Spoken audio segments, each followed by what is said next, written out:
रवि शर्मा या बाकी लोगों पर यह आरोप लगता है कि ये जो हवाबाजी होती है, मेरे पास मर्सिडीज है, मेरे पास BMW है, मैं 6 लाख रुपया महीना GST भरता हूँ। इसी हवाबाजी में गरीब आदमी फंस जाता है।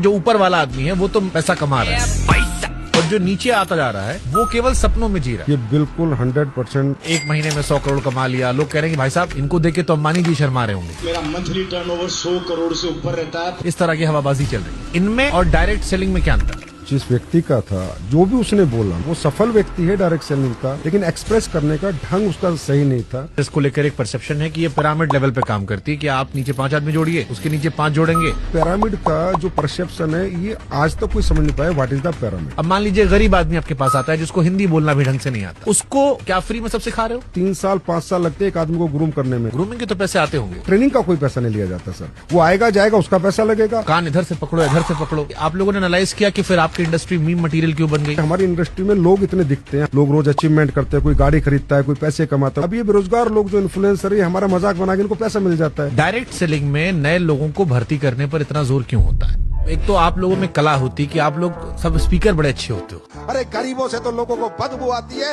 वो तो हम लोग हैं जो हर गरीब को गले लगाते हैं। ये भी बड़ा ट्रेंडिंग टॉपिक होता है कि सूट पहन के उसके बाद फिर हवाबाजी होती है। 2030 या 35 के बीच में मैं खरीदूंगा रोल्स रॉय। नहीं, हवाबाजी नहीं होती है, पर वो सूट क्यों पहनते हैं? देखिए सर, अगर डायरेक्ट सेलिंग से आदमी ऐसे रईस बन जाता तो फिर 140 करोड़ की आबादी में सब यही कर लेते। फिर अंबानी और अडानी को बाकी धंधा करने क्या जरूरत थी? आए ना, अनंत अंबानी आए, कोई भी आए, हमारे यहाँ काम करे, काम करना पड़ेगा ना, मेहनत करनी पड़ेगी, घर घर जाके प्रोडक्ट बेचना पड़ेगा। एक परसेप्शन आप लोग को लेकर ये भी है कि आपके यहाँ कंपनियां भाग जाती, आदमी जुड़ा, मेहनत किया और फिर एक कंपनी जो थी वो झोला लेके भाग गई। बिल्कुल है। जो कंपनियां इस डायरेक्ट सेलिंग के नाम पर, MLM के नाम पर, नेटवर्किंग के नाम पर, चैन के नाम पर पैसा घुमाती है सर, वो सब भाग जाती है। असली या नकली कंपनी का फर्क कैसे पहचाने? कोई भी मीडिया चैनल या कोई भी न्यूज बनाते हैं, वो अपनी जगह कहीं हद तक सही भी कहते हैं। जितने भी दुगने पैसे करने का वादा करते हैं, ये सब नकली है सर। जो स्कैम वाले होते हैं, उस स्कैम से बचने के लिए क्या सलाह दोगे? डायरेक्ट सेलिंग में महिलाओं की क्या भूमिका है? सबसे बड़ी भूमिका उनकी थी सर। डायरेक्ट सेलिंग बनी महिलाओं के लिए थी। प्रोडक्ट सारा इंसान बिकता है यहाँ पे। अगर इंसान होशियार है तो बेच ले जाएगा। हाँ, इंसान होशियार है तो होशियार आदमी तो बेच ही देता है। 150 रुपया देगा। कई सारे लोग डायरेक्ट सेलिंग में लीडर्स को गुरु जी, महाराज जी, मेंटोर महाराज इसे कहकर बुलाते हैं। ऐसा लगता है कंपनी में भरोसा नहीं, आदमी में भरोसा है। वही जो आता है, हाँ जी गुड मॉर्निंग। हाँ जी गुड मॉर्निंग।